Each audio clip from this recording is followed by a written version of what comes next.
His name's Bill Morgan, received his degree in mechanical engineering from the University of Buffalo in 1983, and for the past 24 years, he's been a design engineer for the Navy. Mr. Morgan says that at the age of 14, his biology teacher taught the theory of evolution as if it were a fact of science, and he believed it and thought that creation was nonsense. At 26, he was handed some literature with scientific reasons to believe in creationism. He did countless hours of research, and now he believes that creation is much better science than the theory of evolution. Tonight, as we normally bring in different guests with different sides and perspectives, Bill Morgan will talk about why he believes creation is much better science than the theory of evolution. First-time guest. Hi, Bill. How are you? Great. Thanks for having me on. So, design engineer for the Navy. I spent 9 years with the Navy. What do you do with them? I work in a public works department to keep the buildings and facilities and infrastructure going. Well, is that a difficult job? Well, if you do a lot of work, you get more work, and so it can be busy, but I love it. I love my job. I'll tell you what, I loved my time with the Navy. Some of my dear friends that I met through the Navy stay with you forever. I mean, it's a camaraderie that you really can't get, on the outside. Well, it's a great job, and not too many people leave here, so that tells you a lot about it. Now, how did a mechanical engineer begin to get interested in creationism and also looking at the theory of evolution? Well, I've always found the person shouting strange things on a street corner is more interesting than a person with a microphone and a tie. And I just thought the theory of evolution was sound science accepted by all intelligent people. And a good friend of mine was camping. He found a little comic book on creation versus evolution. I still remember the day he handed it to me. And on the first page, it said, "Thank you to Dr. Bolton David Heiser, Ph.D. from zoology from Johns Hopkins, for helping to make this book." And I said, a Ph.D. from Johns Hopkins believes in creation? And I read it, and the next point that really struck me was the ape man chart. You've seen it, the cartoon drawings of the different apes. Mm-hmm. And underneath each ape, it said what the actual fossil evidence was. And I had been led to believe that they had thousands of complete skeletons of each and every fossil. It was a proven fact of science. And I like to do research and things like that, so I started to look into it and see if this was true, that the fossil evidence was so shaky. And I called universities, looked into it, and found it to be true, and that was the beginning of my quest. Bill, why can't creationists and evolutionists join hands and say, you know what, maybe we're both right? We could be, or we could both be wrong. First, I do join hands with evolutionists. My best friend at work, his name is Bill Baquette. He loves God, but he believes that the theory of evolution is true, and we talk about it, discuss it in a friendly way. And I think a lot of people think there's a civil war going on, but you can disagree agreeably. I think you learn more from people you disagree with, if they're polite, than people that agree with you.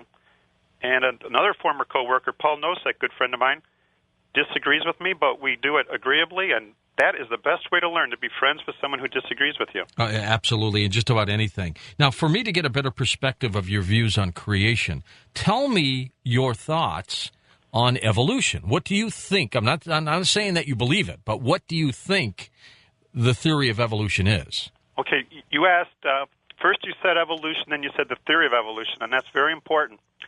The word evolution means change. Suppose I were to ask you, George, do you believe in change? Yes. You should say, what type of changes? Well, I would later. That would be my second response. So if someone asks me, Bill, do you believe in evolution? I always ask them, what do you mean by evolution? I believe that bacteria can get mutated, people can get taller, and you can breed dogs. But the theory of evolution believes that you have bacteria ancestors, and there's a tremendous difference between that. So during this show, when I say evolution, I'm going to be talking about bacteria to blue whale evolution, not the fact that you can breed cattle, dogs, or horses. Okay, so the fact that with those who believe in evolution, that we're loaded with bacteria and who knows what else, what's wrong with that? Well, the goal is truth. We either have bacteria ancestors or we don't. If we don't, there's something wrong with that, because it's an important journey to determine whether we have bacteria ancestors or not. And I think we can use tools of science to come up with the best explanation of whether we do or do not. So your thoughts are, if I'm putting words in your mouth, you tell me. Your thoughts are that we, human beings, cannot have bacteria, these other animals, as descendants, that's not the chain that we came from. Well, there is no absolute answer to say 100% because nobody was there to directly observe it. But what we do is use the tools of science to come up with the best explanation. And can I give you a little example? Absolutely. Okay. Suppose you walk home from work one day and you see 15 stones scattered all over your driveway. You could look at those stones and you could guess, is this pattern of stones the result of design? Like were they carefully put all over the place for chance? You would probably take a guess the pattern was by chance. Well, imagine you come home from work the next day and you see 6 stones in a perfectly straight line. Now, you would probably say that looks like a design, meaning something that was planned for. And you still require faith to believe it's a design because you were not what? Well, there's no question about it. You would believe that faith had something to do with it because of the pattern, because it just seems too intelligent for something to just scatter 6 stones and they all go in a perfect line. Right, but if you stood in front of those stones and said this is a design, you still have faith because you were not there. Right, that's true. Let's say you got 3 inches of faith to believe it's design. If you think 6 stones in a straight line is by chance, your faith is from the floor out to the moon. Imagine you come home from work the next day and you see 600 stones in a perfect circle. You probably say that's definitely a design, but you still got a little bit of faith about the width of a paper because you weren't there. Yeah, but I'd say my neighborhood kids playing around on my driveway. Absolutely, but there was an intelligent design. Yes. Even if the kids aren't that intelligent. Yeah, well, some of them are pretty good, Bill. Sure, but you see, there's always a degree of faith involved because you weren't there, but I believe it takes much more faith to think a 75 trillion cell human being is the result of chance instead of design. Well, yeah, but isn't faith based on a lot of things that were not there? I mean, some of us believe, some of us don't believe in the reasons for fighting in Iraq, for example. I've not been there. You probably have not been there. Yet we have a belief system of faith in one way or another. And that's the case, I think, in so many things that, if somebody comes home and says, oh, my God, George, I just saw a person flew from one tree to another and he had wings. Well, you got to make a decision whether you believe that or not based on the person who tells you and everything else. That's a belief system. The same is probably true with the theory of evolution and creation. You have faith even though you're never there. Correct. There's always degrees of faith. For example, suppose, right now you plan on driving home. You still have faith that your car will start and be able to drive you home. A little bit of faith. But if you have faith that your car can fly you home, you've got astronomical faith. And so there's always degree of faith, and you do as much as you can with the tools of science and logic and reason to determine what's the best explanation, which requires the less amount of faith. All right, with logic and reason, those are 2 very important ingredients in this, because somewhere along the line, if you study science, if you study faith, you have to decide probability and possibilities as well. I know when I go home, there's a high probability my car's going to start because I'm a stickler on maintenance. But I also can tell you, beyond a shadow of a doubt, I know it's not going to fly. Unless, God forbid, somebody bumps me from behind and knocks me into the air, but that's not what we're talking about. Absolutely, yes. Degrees of faith, that's the thing to remember. Okay, now give me your thoughts of what you think creation is. Okay, well, could I answer that by asking you a question about the chicken and the egg? Well, I may not give you the right answer. Well, both sides require faith. George, what do you think came first, a chicken or an egg? You know what? That's one of those perplexing questions. I don't know. I can't give you the answer because logic tells you the egg comes before the chicken, but if that's the case, you needed a chicken to make the egg. So I don't know. I can't give you that answer. Okay, we know everyone agrees that we don't know, but what is your best explanation? And that's what creation evolution is. We don't know. My best guess would be that somehow a chicken ended up on this planet. Okay, you think a chicken. Without being in an egg. Okay, well, I would say you're close, but you're wrong. How so? It wasn't a chicken. I believe the best explanation was 2 chickens. Okay. Somehow formed without being in eggs, right? Right. I believe the first chickens were a 100% functioning male chicken, a rooster, Mm-hmm. and a 100% functioning female chicken, a hen. They had functioning respiratory systems, circulatory systems, nervous system, reproductive system. And they were put in a place where they had the right food, the right temperature, the right gravity, the right ozone layer, the right amount of oxygen, etc. I believe, and they had to be adult. My favorite philosopher is my dad.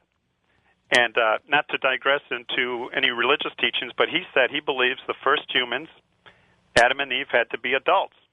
And I asked him why. And he said, because babies are so helpless. And if the first 46 chromosome human being was a nice little blob of a baby that can't even lift its head, it might last a day or two. But I believe all the animals on the planet were created, male and female, same time. They have to be at the same place with the right food and the right temperature, and they had to be adults in order to take care of their young. Look, I agree with your father. How they got here, it will be up for our discussion tonight as we talk and speculate and everything else. But I think he was absolutely right. I think Adam and Eve, the first humans on this planet, were adults. I've got some of my own thoughts, and I think when we take phone calls, you'll get a lot also from people on how they might have gotten here. Mm-hmm. But I agree with your dad. And I'd like to also add to the conversation the most important part, and that's details. I've talked to many, many evolutionists, and I always try to be as polite and kind as possible. I think I do okay with that. Because they won't listen to you. Come on, you mean they've never had to hold you back? Never once. All right, good. Never once. Actually, I was threatened a few times, but that's another story. They threatened me, but that's okay. One was a school teacher, as a matter of fact. He threatened you? Yes, he did. He got that upset? Oh, I should have a video camera. I've seen a lot of my bulge. I got all kinds of stories for you. We'll get into the theory of creation when we come back from the break, but I got about a minute or so. You got to tell me what happened. How did he threaten you? Why? Well, my kids and I, and my wife and other people, every now and then, we enjoy standing on public property off school grounds, and I have a homemade comic book that I offer for free. If anybody wants it throughout the world, I'll send it to you for free. It's 100% science on creation versus evolution. Okay. I enjoy handing them to kids walk into a high school. I simply say good morning, and if they don't want it, that's fine. I don't block their access. I know what all the laws are. And you're on the public sidewalk. Right. All right. And at this high school, this teacher came running out with his eyeballs bulging, saying, "You got to stop this. It's against the law." And I said, "Which law is that? You can't pass these out." "Why not? You're on school property." I said, "No, I'm not. I'm across the street from the school." And so he said, "Well, if you don't stop, I'm going to kick your you-know-what." Oh, my gosh. I'm like, wow. Boy, this guy needs a hug. And I just said, well, I'd like to see that. I'm not going to stop. Call the police if you want. I'm not breaking any laws. And I carry with me what the laws are. I have constitutional summaries in my pocket. Did he get your comic book before he came running out? Did some kid go in there and give him one? A student had it, probably, and he probably said, "What's that?" And he looked at it, and he just blew his cork. And I assume he didn't pop you one. No. And no. And you had to defend yourself if he did. You know that. Well, I'm glad he didn't. Well, who knows? Nothing good would have come out of that. All right. Well, stay with us, Bill. When we come back, let's get your theory on creation, and then we'll get into this. I have a feeling when we open up the phone lines later that, it's going to be a steamy night.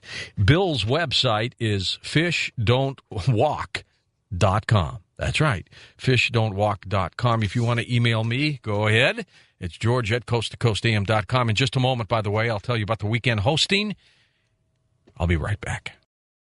Okay, here's some information for you now on the weekend host. With Art's immediate retirement, we have had an opportunity to chat with our old friend Ian Punnett. And, Ian has been associated with the Coast to Coast for a very long time. As a matter of fact, when I did my very first program, April 28th of 2001, well over 6 years ago now, it was Ian that I filled in for that night because he had to take the night off. So he has been an integral part of Coast to Coast even longer than I have.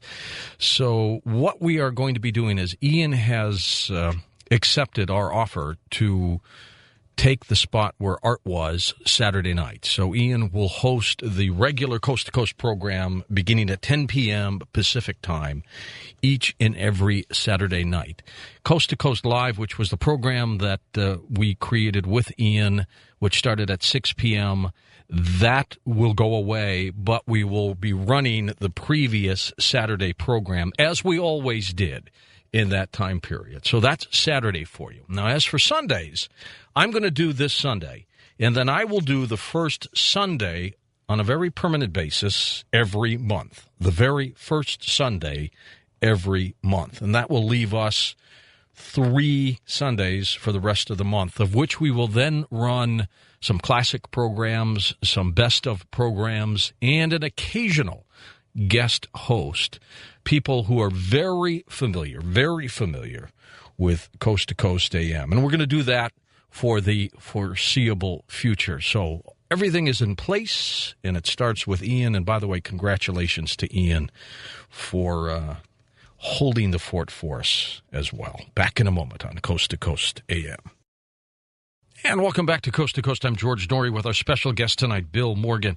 Okay, Bill, now that I've answered your chicken and egg question, you need to answer the creation question. What's your take on that?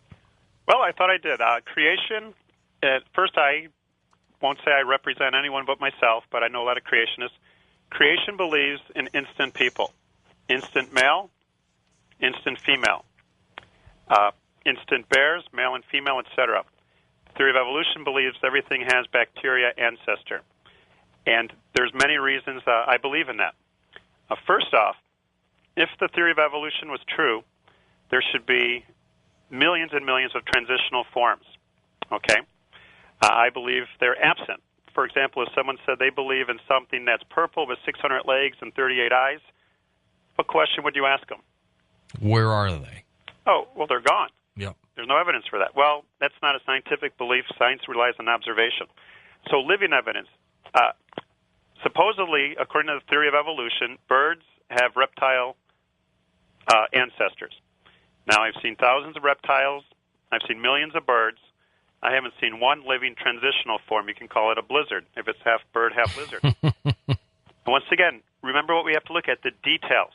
I propose evolutionists hate details. What is the process of a lizard evolving into a bird? Well, birds have 2 wings and 2 legs. Lizards have 4 legs. The evolution material I've read, they believe that the legs turned into wings. Think of the details. Mr. and Mrs. Lizard have an offspring. It hatches. Out comes something, and the legs aren't quite right. They're a little bit mutated. Maybe the bones are becoming hollower. Well, what would the parents' lizards do to any mutant child? Well, unfortunately, we know what they do. They'd kill them. They kill it. They wouldn't tolerate the theory of evolution, right? But supposedly, let's suppose they do allow it, and slowly the legs are becoming wings. For perhaps millions of years, you've got an animal that can't run and can't fly. It can't catch any food. It can't run away from any food. And if it did occur and lived for all these years, why isn't there one living transitional form alive today? If the theory of evolution is true, there should be millions of transitional forms alive today, and I'd like to just hear about a few. Another thing that should be true is we've got apes in a cage at a zoo, and you pay $50 to look at that ape. There's nothing alive today that gets a $25 discount because that's a close relative in that cage. You follow me? So the key to science, well, I'd like to go through science real quickly and simply. Science begins with an idea. You can call it a hypothesis. Then you test your hypothesis. Then you have a conclusion. George, suppose I told you a pen in my hand could fly. That's my hypothesis. What would you demand next? I said, George, this pen can fly. What would you ask? Proof. I want to see it fly. Absolutely. Good for you. You're being a scientist. I drop it 100 trillion times. It falls every single time. If I'm a good scientist, I'll say, I was wrong. The evidence does not support my hypothesis. But if I still conclude pens could fly, I'm a bad scientist. Evolutionists have a hypothesis that everything has bacterial ancestor. Where's the evidence? I propose there's no living evidence. Just look around. 6 billion people all have human parents, human grandparents, human great-grandparents, etc. Every flea came from a flea. Tomorrow it's going to make another flea. Bees make bees, trees make trees, etc. So we turn to the fossils. There are trillions of fossils. They should be littered with hundreds of millions of transitional forms. But there's a few fossils here and there that they propose that I believe creation can quite easily explain. So the body of observable evidence supports birds make birds, people make people, bacteria makes bacteria. So why do you believe creation is a better science? Because it's the three-step method. The idea is supported by the observation. The observation is every bird on this planet came from a bird, and it will make a bird. Every bear came from a bear. Every bat came from a bat. So the overwhelming evidence. And what's good for the creation side is the more they learn about science, the stronger our case becomes. The more they learn about genetics and how DNA works, what mutations are, how proteins are formed, support creation, and that bacteria will only make bacteria. If you mutate it, you'll get mutated bacteria. You're not going to get new organs, new systems, etc. So observation supports birds making birds, people making people. You changed, though. You changed from being someone who believed in evolution to creation. What happened? Well, I believe there are 6 reasons people believe in the theory of evolution. And if you don't mind, I'll share them with you. All right. Now, some people are an evolutionist for one reason. I think I was one for 4 of these reasons. And first off, people are not evolutionists for a lack of intelligence. There are incredibly brilliant evolutionists. Some of them are evolutionists because of a lack of information. If you love science your whole life... What about also a lack of faith? Is that possible? Or am I jumping ahead? Well, I think they have more faith. I think it takes more faith to believe life all is related to bacteria. If they dig into the details, I feel an open-minded person will reach that same conclusion. You see, there's degrees of faith, and I don't have enough faith to be an evolutionist. And I don't say that with snideness. It just takes much more faith when they look for the details. My only goal in life is not to have anyone believe me, but to listen to me and then decide for themselves what to believe. It's up to them what they believe, but many of them, like this teacher at this high school, was horrified that someone might get the information for creation. Why was he so emotional if he's so secure in his belief? I don't feel that he is. Okay. All right, so let's go through your 6 points. Okay. One reason is bitterness, and I don't say that snidely. There's been a lot of pain and suffering on this planet, and a lot of people choose to not even acknowledge that there could be a designer or a creator, so they look for a natural explanation and hold tightly to it. Another reason is a lot of people don't like the rules that a creator might give upon us. At the age of 14, I had trouble with some of the rules. I believed science falsified the Bible, and I loved that idea at the age of 14. So emotionally, I was happy for that. A lot of people that are brilliant have so much pride, they don't want to be humble to anything. And a creator who designed DNA and photosynthesis might require a little humility. So some people have a pride issue. There is no doubt there's tremendous peer pressure to believe in the theory of evolution. The inventor of the MRI machine was denied the Nobel Prize. 2 of people who did a lot less got it. Some people believe that's because he's a creation guy. I don't know if you ever heard about that. No. Very interesting story. His name Raymond Damadian. You can read about that someday. He was left out of the Nobel Prize. Okay. And a lot of his evolution buddies thought it was a crime. But there's tremendous peer pressure to believe it. And a lot of reason is people are just apathetic. Mm-hmm. They don't care about either side. They've been taught evolution their whole life. They love science. They want to do their science, and they accept it without looking into the other side. It's the party line, so they just run with it. Sure. And that was me. I didn't really care that much about it. I bought into it. And another reason, I thought about myself. When I was growing up in Buffalo, and if there's any TV producers listening, listen to this idea. You won't have to give me a royalty. Canada was right next to Buffalo. They had the greatest TV show in the world. It was called The Great Debate. It was a simple set with 2 stands, very well moderated, and each week they would debate a different topic. Well, every Sunday I waited for the TV guide to come out, and I couldn't wait to see what the debate was that week. I was about 20 years old, and it said creation evolution. And my first response, George, was, good, hammer this creation guy.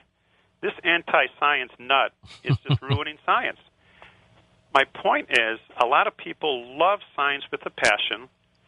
They see creation as a threat to science, and so they don't like the person who's representing creation because they are threatening something that they love. Well, I love science. It's my career. It's one of my greatest passions, and I believe science embraces creation. So a lot of people think they're defending science, when I believe they're absolutely not. They're defending anti-science. And a lot of people believe in the theory of evolution because they've simply never heard the alternative. True. So there's 6 different reasons. I think I was 4 of those. Well, that's a pretty good number, and I wonder how many people have taken their own quick little poll here and have come up with 3 or 4. And all you really need is a few, and that's who you are. One will do it too. Yep. Yeah, one will do it. And I always like to ask people politely, why do you believe in a theory of evolution? And more often than not, it's an emotional belief. If we were indeed created, we'll get into next hour your theories on how. Were we merely plopped down here, Adam and Eve, for example? Well, I would never be able to say I know because I wasn't there. I would say my best explanation is Adam and Eve were plopped instantly as adults with a fully functioning respiratory, circulatory, reproductive system, etc., with the right food, sitting there waiting for them with the right temperature and the right amount of oxygen, the right amount of gravity. The anthropic principle. I'm sure you know about that. Now, you don't, though, rule out the possibility that, as we've talked about in this program, Bill, so many times, that maybe another race, another civilization from another planet may have genetically altered, may have helped create who they are, because you don't necessarily know who created them. So are you open to the possibilities that the creation of Adam and Eve could have come from ETs? It could, but I would always ask somebody, why do you believe that? And I mute myself, and I would listen for as long as they want to explain why they believe that. Okay, but you're not ruling it out. Well, I can't rule out anything that happened in the distant past if I'm going to be a true scientist. Okay. And there's a corollary if you want to hear it real quickly. Sure. Suppose you and I are walking through a Central American jungle. You push some grass, and we find a 100-foot-tall pyramid nobody's ever seen, well, haven't seen in a long, long time. Which is always possible. Yes. We see a beautiful pyramid. You and I could debate who made it, when they made it, how they made it, why they made it, but we would never discuss or debate what? That it was there. That it was designed, that it was not the result of chance over time. So I believe there's degrees of faith. I believe believing humans are designed is a slam dunk, 99% sure on that. Who did it? That takes more faith. Let's say 85%. I'll give you that. Okay. I will. And I tip more to the creation theory than just evolution, even though I think that there could be a mix there with a divine intelligence behind all of it. That's possible too, but we'll get into it. I'm really curious to see what kind of phone calls we get from people in their thing. My take is that you'll probably have more people who believe in the creation theory than the evolution theory, but we'll find out. Now, you know what? We've got the capability of doing a poll here while we're on the air, so maybe next hour I'll open that up and we'll have producer Tom just write them down, and we'll see what that percent turns out to be. Can I suggest how you word the question? Yeah, absolutely. Don't do it now. Let's do it next hour. Okay. And then we'll have you phrase the question. Great. And then we'll just fire away, and we get the results back on our Fast Blast computer system. Great. And we will do that. You have a fascinating theory on how old you think good old planet Earth is, don't you? Define fascinating. Well, when I hear your answer, that'll define it all by itself. Okay. Do you want me to do that now? Yep. Well, I believe the universe is at least 47 years old. My dad believes it's at least 82 years old. Uh-huh. Okay, my wife's grandfather believes it's 90. First, nobody knows. I don't know. The world's most brilliant guy at Caltech, he doesn't know either. We're all trying to come up with Well, where do we get this 13-plus billion-year-old number then? Okay, well, how they come up with that? Well, first off, 100 years ago, people would have said, I'm a crackpot for believing the Earth is a few thousand years old. And first, that's a side issue as to design. Right. When people call up jumping you on that, let's make sure they realize that's a different issue here. Yes, when I go to colleges and talk to people one-on-one, I say, you know what? I believe thousands. I'm sure you believe billions. I'll give you trillions. I'll give you more time than you even want. You're not going to get matter from nothing, life from non-life, bacteria to a whale. I'll give people more time than they even want, but just stick to the design. But anyways, everyone's guessing based upon hypotheses and assumptions and facts of science, but I do believe there's logical reasons to believe the Earth is only a few thousand years old. How they come up with billions of years is through the distant quasars in the universe, through the light-year distance from them. And I always tell them that's a pretty good argument. That's a pretty good case, but there's alternate explanations to that. So, well, now, what's your definition of how old the planet is? I mean, in terms of it being formed or mankind's existence on it? Well, I believe, due to what we know about ecosystems, is a lot of different organisms were created at the same time or within the same amount of time of each other. And I wasn't there, but I do believe, if you want me to bring it up at all, the biblical account of a creation for a purpose. The law of cause and effect says every effect has a cause. And not to digress, but the pen on your desk is effect. Was there a cause for that, George? Of course. Okay. What about the toothpick in your wallet? There was a cause for everything. Was there a cause for you? Absolutely. Amen. I agree 100% that there's a cause for people as well as the plastic cup that we use. The law of cause and effect talks about that. So that means there's a cause giver. Maybe he's silent. Maybe he never talked to anybody, or maybe he did. And I believe that the biblical account is trustworthy. I have reasons for that. And that everything was created in a short amount of time. And I admit there's assumptions to that. But, Bill, we know from science that they've been able to measure light, for example, that is billions of years away. Not billions of years, billions of light years away. Light years away. And you know what a light year is a measurement of, right? Well, too many zeros that I can remember. Okay, well, a light year measures distance, not time. It measures distance. A light year is a measurement that light travels in a year, okay? So if a star is 13 billion light years away, and I don't mean to put you on the spot, do you mind? No, because I have an answer for you. Okay. If something's 13 billion light years away, one-word answer, it's really what? I would say it's 13 billion light years in terms of distance. Yeah, right. It's really far. Yes, but you're saying that it was always there. Oh, hold on. We're at the top. We'll come back. We'll talk about this.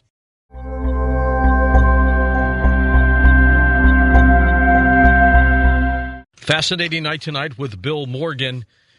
You know, a statement by 69 national and international science academies states as evidence based on their fact that the Earth is approximately 4.5 billion years old, not 6,000, and that life on Earth appeared approximately 2.5 billion years ago. So this is going to be interesting as we get into this. We'll be back in a moment. We'll continue our dialogue with Bill Morgan. Get ready for Fast Blasts because we're going to have him put together a question for you that I want you to vote on yes or no. We'll be back in a moment on Coast to Coast AM.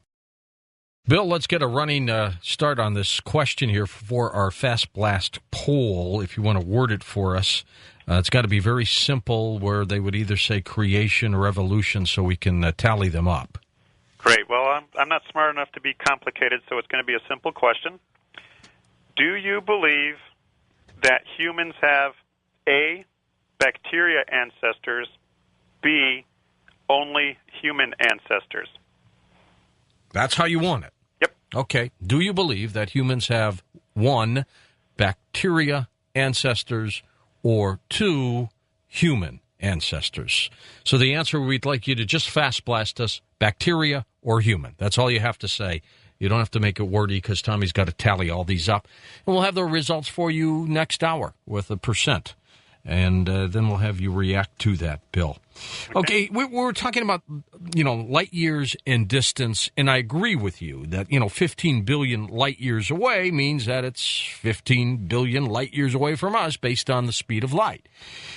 But they still use it as a calculation to measure. Now, unless you're saying that object, for example, that we say is 15 billion light years away, was always there or there within a relatively short time, one has to conclude that it might be 15 billion years older than us, maybe?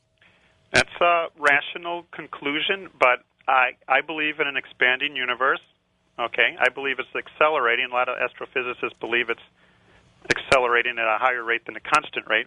But anyways, I do believe the universe is huge. I have no problem with that. Maybe it's old. Maybe it's not old. Shaquille O'Neal is a lot bigger than me, but I'm older than him. Mm-hmm. Science doesn't always have to do with age. And it's your show. If you want me to bring up a little Bible possible explanation, I will. If not, I'll be happy to not. We'll get into that. But why do you, and you were starting to distinguish a difference, but why can't you believe in creation and also a 4.5 billion year old planet? Okay. Well, I'd like to make the point that not everyone who believes in a theory of evolution means they're an atheist. Okay, I'm sure you're going to get some callers that might say, he's claiming I'm an atheist. Never, never, never. Many people who believe in God believe in evolution. Many people who believe in God believe the Earth is 4.6 billion years. Okay. The reason I don't is first, I wasn't there. I look at what I would see as biblical teaching, and I look at scientific teaching and see if there's possible explanations to both. And it's always fair to acknowledge other people's perhaps good points, that they might have a good point. But I do feel that the science supports the Earth. It has not been here for 4.5 billion years, and I could give you science reasons for that. I'd love to hear them. Okay. If the Earth is 4.5, actually they say 4.6, but I always say 4.6 billion in 30 years, because 30 years ago they taught me 4.6 billion years. Okay, that was a joke. Okay, so 4.6 billion years. Thank you very much. There you go. Tough crowd. Little delayed laughter there. Tough crowd. Okay. If the Earth is that old, a recent phenomenon to me makes sense that the Earth has not been around that long, and that's global warming. I do believe the planet is getting warmer. Mm-hmm. It's debatable if it's your SUV's fault. I believe the temperature is mainly a function of the sun, the wind currents, and the ocean. Well, let's suppose the Earth is 4.6 billion years old. Evolutionists believe the sun is older. That means the sun's been beaten on this planet for 4.6 billion years. Do you acknowledge that so far? Mm-hmm. I would propose that by now we'd look like Mars. I believe, and I've talked to PhDs in genetics, plant biology, I can reference their names if you want, but the sun causes mutations in plants. A mutation is the rearrangement of the DNA. DNA makes proteins. The more mutations you get, the less likely you're going to be alive a long, long time. And there's a lot we can talk about mutations. I believe that over billions of years of solar radiation hitting plants, causing mutation, we'd be as lifeless as Mars and look like the Sahara Desert with no life on it by now. I believe as we observe the Earth, we see plush areas before our very eyes becoming more and more lifeless due to weather effects. So I think that's a pretty rational explanation that the Earth has not been around 4.6 billion years and it's only been around a few thousand. So I think every planet eventually will end up looking like Mars, where maybe it started with oceans and vegetation, and it was lush and green, and then after time, things like that happen. Now, we've got some great people who have been on the program believe that Mars was involved in a celestial collision. That's very possible. But I think the evolution of a planet is that eventually it just decays and it's gone, maybe because of its sun or its star. I agree with you. I believe the Earth is decaying before our very eyes, and I don't think it's been a 4.6 billion year process. I believe a much shorter time frame. Yeah, but, scientists have said an asteroid hit us 63 million years ago. Mm-hmm. I mean, even if they're wrong by 62 million years, it's still almost a million years older than what some creationists believe the planet is. Or they could be wrong by 63 million years. You really think they are, Bill? Well, and the key word is think. I sure don't know that they are, but I think they are, and there's assumptions to both. For example, a lot of evolutionists think the Grand Canyon was formed by a river over time, correct? Yes. Let's say there's 600,000 rivers on this planet.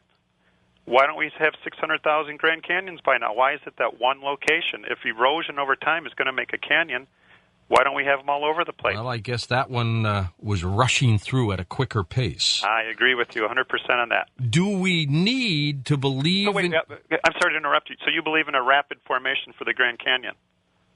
Well, the definition of rapid is faster than some other spots, but I still think it could have taken millions of years. Okay. If not billions. Okay. All right. But why do you have to believe in creationism and the 6,000-year-old planet theory? Why can't you believe in creationism, but the planet still could be 4.5 billion years old? That's my question. What the have is a key word in your question. Well, I don't have to. I do believe in it. Okay? And believe it or not, I believe this. Well, let me rephrase it. Isn't it possible that we were created and the planet's 4+ billion years old? Possible. Absolutely. All right. And would you agree it's possible at 6,000? I just said possible. Very unlikely, but possible. Okay. Right. All right. Because neither one of us were there. No, we weren't. Right. So sometimes I think I was there. Right. But what do you think about my plant mutation postulation? Possible. But I'd like to know, what does a mutated plant look like? Well, eventually, it looks like a dead plant. Because its DNA to make proteins is rearranged. It makes fewer proteins. And over the long haul, not a good thing. Yeah, I think the sun beats down on things. I think it destroys after a while. It does. It's a killer. Okay, so all right, let's step back a little bit as we talk then about the creation. We'll come back to the planet in its age in a moment, but the creation versus evolution, the theory of evolution as well. In your opinion, because that's why you're on the show, it's your opinion, tell me how this creation might have occurred. You weren't there, right? But you got to speculate on it. Okay, well, we could look at something like flowers. And flowers need insects. Insects need flowers. There's hundreds of symbiotic relationships in nature. Parasites need their host. Host needs their parasites. The main thing that I believe in is a quick creation, not a long process of, well, the plants need the sun. Again, the flowers need the insects. I believe in a recent creation of everything. But going back to the chicken and the egg, to me, it's very, very clear. For sexual reproduction, you need the male and the female. Now, I know what evolutionists do every time. They say worms and other animals use asexual reproduction. Mm-hmm. Yes, but we're not talking about worms. We're talking about chickens and bats and fish and insects. And if you think about it, some insects that use sexual reproduction live for only a week. They don't have millions and millions of years to evolve their equipment to cause sexual reproduction. They would have a matter of weeks. And it's scientific. I would like to give you the chicken and the egg perspective from the evolutionist, if you don't mind. It's your show, though. Well, no. You're the guest. Okay. Go ahead. Okay. My theory of the chicken and the egg is you instantly have a male and female chicken with the right food, temperature, water, oxygen, etc., gravity. Okay. The evolutionists, if they began at the beginning, would say, well, billions of years ago, there was nothing. And from nothing came matter and energy. Now, no one believes that any scientists that I've met do not believe in an eternal universe. Universe being all matter and energy. So matter and energy had an origin, and that agrees with the second law of thermodynamics, which teaches matter and energy are functions of time. So matter and energy is not independent of time. Thus, everyone I know, no matter what your belief is, the universe had a beginning. The evolutionist believes it was a natural beginning. You had a continuum of matter and energy. For some unknown, unexplained reason, it expanded. And it just didn't expand. It filled the universe with hydrogen and helium gas. And that's a lot of energy when you look at some of these distant stars. And that energy came from nothing. But anyways, then they believe the hydrogen and helium gas came together because of gravity. And over time, it formed stars. So the mathematical equation is they believe hydrogen plus gravity plus time equals a star. and inside the star you got fusion. Now, to me, that's the biggest free lunch in thermodynamics, the study of energy, from gravity among hydrogen to stars. But they need the hypothesis of fusion to make the heavier elements. You go from hydrogen to iron and lead. Inside the stars there's fusion. You got iron, lead, uranium, oxygen, carbon. Then they believe the stars blew up and threw the heavier elements into space. Then the heavier elements came together and formed our Earth. And the Earth, of course, was lifeless at that time. And they believe some energy mixed somehow. They don't have an explanation. I've read their writings. Mm-hmm. They believe matter plus energy plus time equals life. And they can believe that if they want, but it's anti-science because it violates the law of biogenesis, which they're trying to say is no longer a law, which is interesting. But they believe life came from non-life by natural means. Now, just a fun quiz. Suppose, by chance, the first life happens on Earth, and it's sitting there. For the theory of evolution to be true, George, what three things does that first blob of life have to be able to do? I'm convinced you're trying to stump me tonight on something. Not at all. Not at all. It's a fun conversation. But, and it's not meant to stump you or make you look bad by any means. But that first life has to be able to do three things. Number one, it has to be able to metabolize. You and I call it eating. Right. Photosynthesis takes in the sunlight. Metabolism is you take energy from your surroundings, synthesize it so that you can live. So not only do you get life from non-life, that first little blob has to be able to metabolize by chance. It also has to be able to reproduce. Mm-hmm. Incredibly complex chemistry, even in a single-cell organism. It has to be able to metabolize and have the chemistry to reproduce. The third thing that first little life has to do by chance is mutate and survive. So the chicken and the egg for the evolutionists is that first life could metabolize, reproduce, and then mutate, and made a 2-cell organism, 4-cell, 8-cell, let's say eventually a fish, then an amphibian, then a reptile, and over billions of years it makes a chicken. Well, it's got to make a female for sexual reproduction. And again, we're not talking about worms, we're talking about chickens. The male equipment and the female equipment have to be 100% capable of reproducing. Suppose the female is fully evolved, but the male isn't. Does she walk over to him and choke him and say, hurry up and mutate, we're dead in 2 years, right? She might. Yeah. It's called henpecking. Another bad joke for you. But again, some animals live only a week. They'd have to happen within a week. They would have to evolve also a respiratory system, a muscular system, an immune system at the same time. And they have to evolve it at the same place. If the male is in Germany and the female is in Canada, no eggs. If there's no food for the chickens, they can't do that. If it's too hot, too cold, no eggs.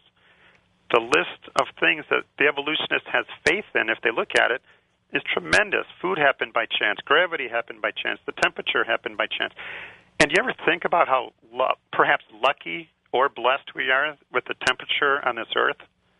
Because humans can't tolerate too much of a swing. If there's too much of a swing, we're history. Yes. Anthropic principle again. I believe that's all by design, and the foundation of creation is there's a creator who took care of all this for us. Do you believe there could be creation followed by evolution? That, everything starts by being created and then it evolves thereafter? When you say evolves, I believe in adaptation. I believe in speciation, but I believe that a bird can only make a bird and a horse can only make a horse. And that a horse was always a horse. Absolutely. I believe the first horses were equine with a lot of DNA in them to make the different traits. And if you don't mind, I'd answer how the races may have originated, if you want. It's a good question people ask sometimes. True. Okay.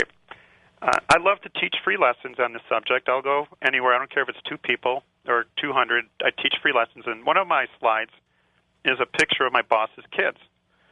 I went into my boss's office. I said, hey, Dan, can I have a picture of your kids? And he said, what, are you weird or something? I'll fire you. And I said, well, he's a Christian guy. My boss is of Chinese ethnicity, and his wife is European. Okay. He has a picture of his son, who looks 100% Asian, and his daughter, who's blonde-haired and blue-eyed.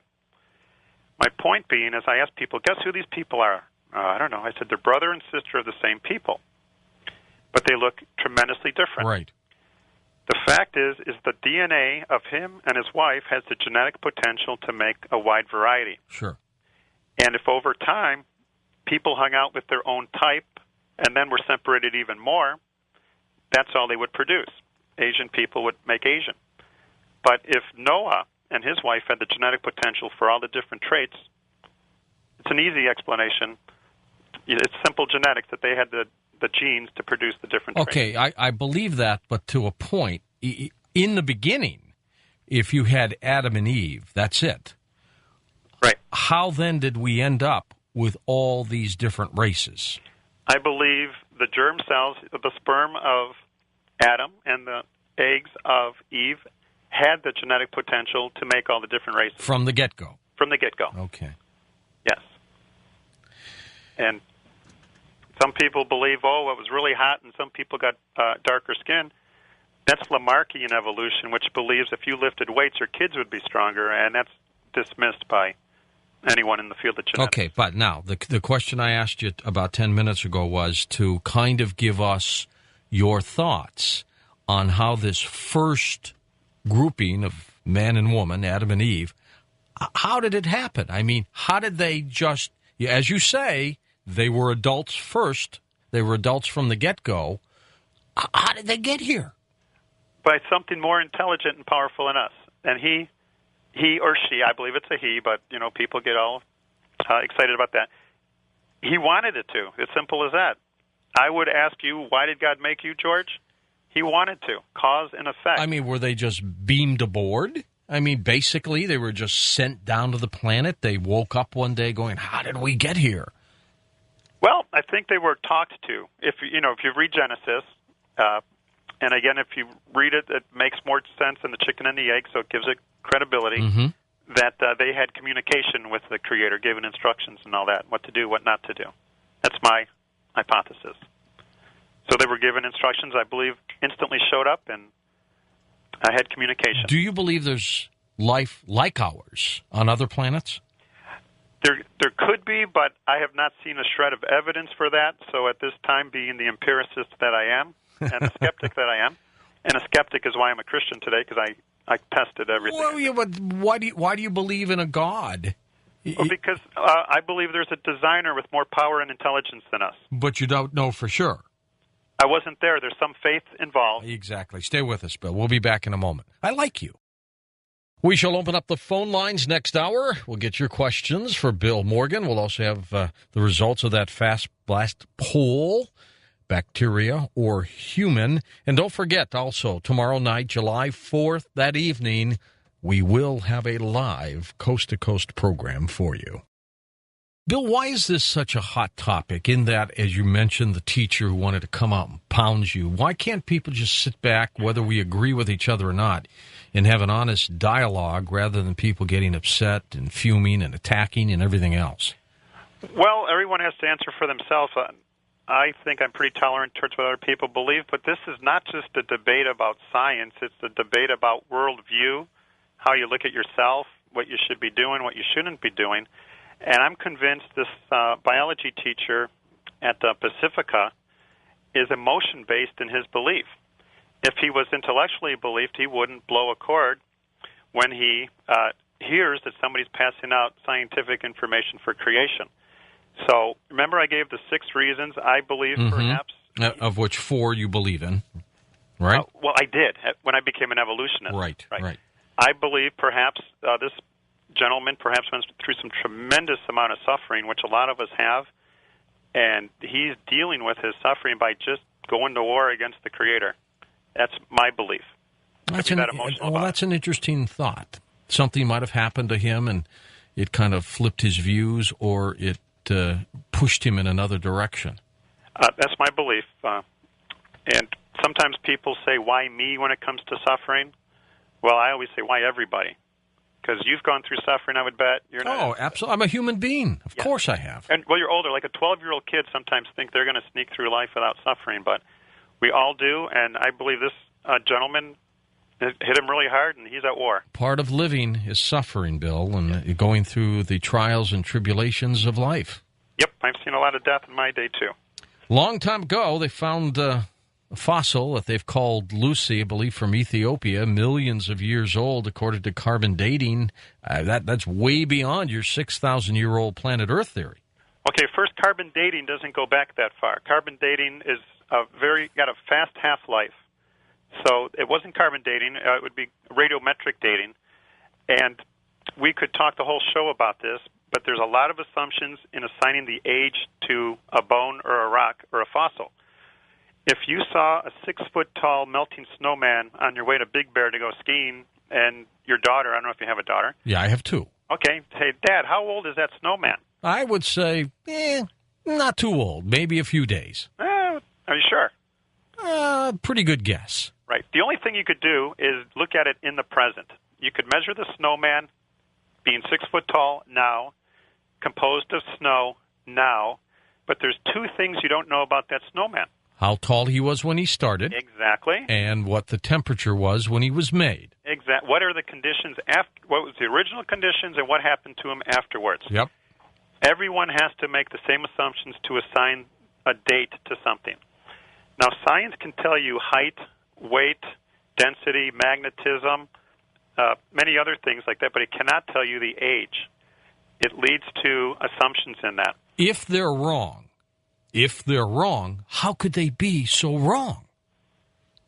How could they be so wrong? Well, and we're not talking about you're off by 1,000 years or two. We're talking about if they're wrong, they're really wrong. How could they be so inaccurate? Okay, well, I'll give you some examples where they really were wrong. There were some mollusks in the Mediterranean that were sent to a lab for carbon dating. They looked at it and they said, and I'm paraphrasing here, they said, there's no carbon-14 in these mollusks. They have to be 26,000 years old. Now, the science end of that is there is no carbon-14 in the mollusk.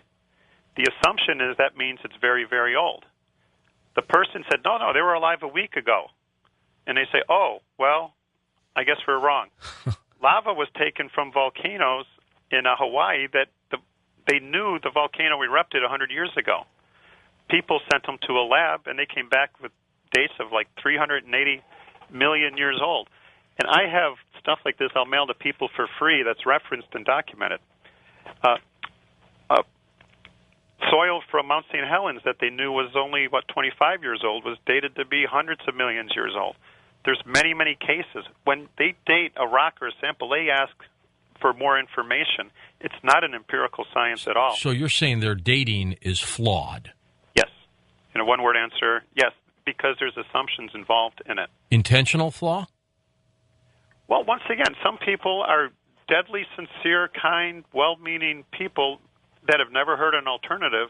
So I'm not going to say, they're evil and got an evil plot. No. I'm not saying that you are. So I can't get to their motive. Some of them are convinced that the theory of evolution is true. They're just looking for the observational evidence for it, but I'm not saying they're trying to cause deception. I believe the adamant people, like my friend at the high school, would not mind deception, but I think most people, here's my theory, 5% are passionate atheists. 5% of this country are passionate Christian, and the other 90% are apathetic about it. They just want to get on with their lives. They think about other issues, perhaps. Okay, if we had a divine creator and everything in this universe was created by him, who created the divine creator? That's an excellent question. I get asked that a lot. But, of course, the first question is who made you? Okay. Would you at least table or concede for now that something more intelligent and powerful than you created you? Yes. Okay, great. Then we can look into that. If we found that pyramid in the middle of Central America and we figured out it was made, we really probably wouldn't care who made the people who made it. It's a good question, George, but it's often people trying to avoid the question of who made them, but you acknowledge something superior to you made you. Here's my answer. I don't know. And I can accept that as an answer. I don't know, but I know what the Bible teaches. And I'll tell you my assumptions. I'm assuming the Bible is true. I'm assuming the translators were true. I'm assuming I understand that the Bible is teaching what it means to say. But I do believe it, and the Bible teaches several times in the book of Isaiah that there is no one before God. So when I'm on a college campus, I say, you know what, brother? That blows me away. I can't comprehend an eternal God. But I can't comprehend someone with the ability and the knowledge to make DNA, proteins, amino acids, photosynthesis, the water cycle. You follow me? Yeah. Fleas and kangaroos. So it's beyond my comprehension. Did you see the movie Contact with Jodie I Foster? did. Okay, one of my favorite scenes when she ended up being on the planet that she was on, and the alien turned itself into her father so she wouldn't freak out. And they were talking on the beach, and she wanted to know about the machine that got her there because they sent her the plans. And so she basically said, so you made that? And the alien said, no, we didn't make it. It was given to us. And his assumption was nobody knew who made the machine because it was handed down from, I guess, ETs to ETs. And it's almost like what you're saying now. We don't know who made it. We don't know who made God. Right. But the first question is, someone made you. Okay, did this maker communicate to us? The answer, if there's a flow chart, is yes or no. Some people say no. I respect them for that. I believe the answer is yes. And you can look at the different holy books, and because of science, I believe the most accurate holy book is the Bible. And I could give reasons if you want. Well, I'm going to have to ask you this, though. Sure. Because if you believe in the divine creator and you believe in the way things have been created, you have got to believe then that there's also another life form somehow called the angelic realm, the angels. The Bible teaches that, yes. So you believe that? Yes. Created? Yes. Fallen? Maybe came down to this planet as well? Well, the Hebrew word for angel means messenger. So often when the Bible says angel, it's simply a messenger. It could be of the natural world, like a human being. Sometimes those people are called angels, or it could be a messenger from God. So I'm afraid to answer your question yes or no because I don't fully understand. All right, I've got the results, so I might as well tell you of our poll. So once again, please phrase the question that you had all of our Fast Blasters answer. Do you believe that humans have bacteria ancestors or only human ancestors? Okay, and then when I give you the results, tell me what your interpretation is on what they said, okay? Okay. 70% said human ancestors, 30% said bacteria ancestors. What does that mean? Hey, well, I study polls. It's above the national average. Only about 6% of Americans, according to the polls I've read, are atheists, that there's nothing out there. And I typically hear about 45% believe in the bacteria ancestor. All right, and we had 30. And about 50% believe in a divine, special, instant creation. So it was close to 50-50 for a while, and then all of a sudden, the longer the show went on, the more people picked the human ancestors. So there's been a change, maybe a mindset. Good. Well, the change happened, but they're still humans. Okay, so basically this poll, if it's accurate, plus or minus, I don't know how many percent because it's not scientific. Correct. 70% of the responses say that they believe in human ancestors, which means creationism, right? A creation, not ism. Okay. Creation. Well, that's a high number. You see, when you ask someone, do you believe in evolution, that you can't answer yes or no. Because what do you mean by evolution? Like natural selection, I agree 100% is true. And that's something we really should talk about. Natural selection is very, very important. So, well, what do you do, though, with someone who says, okay, Bill, I believe that we were created. I believe that what happened is that the divine creator formed the bacteria that then went on and we evolved from it. How do you answer that? Because basically he's agreeing with you and then he's not. Right. Well, like I said, my best buddy at work believes that, and we're great buddies. We disagree on things. Like, it's a shame when people only hang out with everyone who agrees with them. their little minions. But it's fun to disagree. I ask him for his evidence, and a typical conversation would be, well, science. What in science? Fossils. Which fossils? I'll tell you a funny story. I was at a high school, Taft High School, and where's that?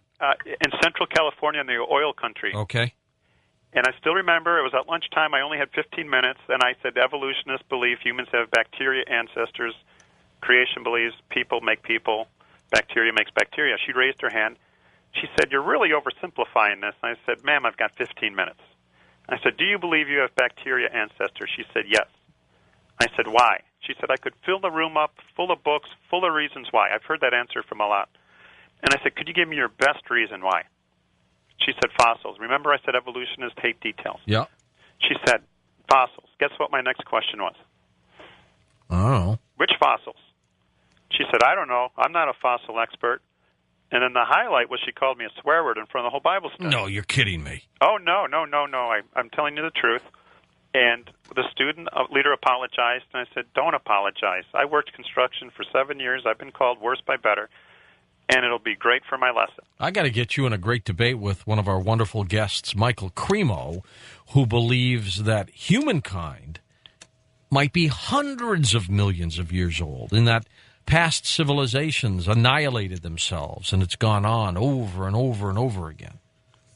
I would debate an evolutionist once a week, but I don't. You know why? Well, actually, he's a devolutionist. He believes that we came more from consciousness. He's more of the divine than the evolution, but he believes we've been around a long time. Okay. Well, I would be happy to. But I would debate evolutionists once a week, but do you know why I don't? Why? They won't debate. Why not? They're too smart. They're too smart to debate you, or just too smart to get or they believe that there's no reason to debate a creation. They say I'm too busy. He doesn't deserve an audience. One guy said that's like defending the Holocaust never existed. And like that Geico commercial, the caveman, I said, what? They say too busy, doesn't deserve an audience. It's been proven, it's been settled. But the fact is they passionately really do believe it. They'd be happy to shred me in front of an audience. But I've had 3 debates with 3 professors over the last 15 years. I would love to debate more. And I would like to say to your audience, if there's someone in Dover, Delaware that would debate, I'll fly there at my own expense, take my family, and we'll sightsee, see Philadelphia, whatever. But I'd be happy to debate people in front of an audience. And I'll give you a little secret. After my first debate, the first 2 people said, Bill, you were so nice. And I said, well, what about my arguments? Well, they were okay, but you were so nice, and he was so mean. Well, most people will believe that we were created. I think most people want to believe we were created. So I don't think you get the argument with that. I mean, I believe that we were created, but I also believe that we may have been around for millions and millions of years. That doesn't, by any means, slap your theories at all. It just means that I believe in a different timeline. It does believe that we have different beliefs, and one thing I wanted to make sure, no way do I call an evolutionist an atheist just because they have I understand. I understand. How would have you answered the poll, the 70-30? Well, I would have said human. Okay. Okay, instantly created as male and female a long time ago. I believe that I think 2 things happen on this planet, Bill. 2 things. I think that this was a planet that did not have humans on it, but had everything else that came from a divine creator through the evolutionary cycle. But I believe human beings were planted here and plopped down. You name it. They were put here. They were maybe genetically altered here, but that they were created aside from the fish, the bacteria, and everything else. So I look at it in 2 different facets. I don't know how many people do that, but I see it really as almost 2 distinct possibilities. I have a chart of all the different beliefs, and there's many, and there's geniuses who believe in each different theory. So it's not a case of intellect, it's interpreting data. Absolutely. Your website, fishdon'twalk.com, what can people find there? Well, there's a lot better websites than mine, I'll say. this past weekend, when I was honored to be invited to your show, I did a lot of work on it. It's been sitting there for 2 years. I don't spruced it up awfully fast, did you? If I'm on a computer, I'm going to be on ESPN, not working on my website. But so I tried to put on more articles. But the nicest part, perhaps, of my website is I link some creation websites, and these guys are into it. They look at every fossil that's found and interpret it and things like that. A couple websites that are great are ICR.org, AnswersInGenesis.org. Safari, Creation Safaris is a great one, and he lives near, well, he's in the 818 area, Dave Coppage. Oh, yeah. You know Dave? Yeah, no, I don't know him personally. Oh, you should get to know him. I know of it. He's a great guy. All right. Well, stay with us, Bill. And I tell you what we're going to do is open up the phone lines next hour. I started Bill Morgan early, part of our floating format. So the final hour tonight, we'll have just open lines. Haven't done that all this week, so we will do that for you. But next hour will be your phone calls with Bill, who believes in the creation theory. And then you can ask him a question or two. Tell us your theories as well. No need to get into an argument.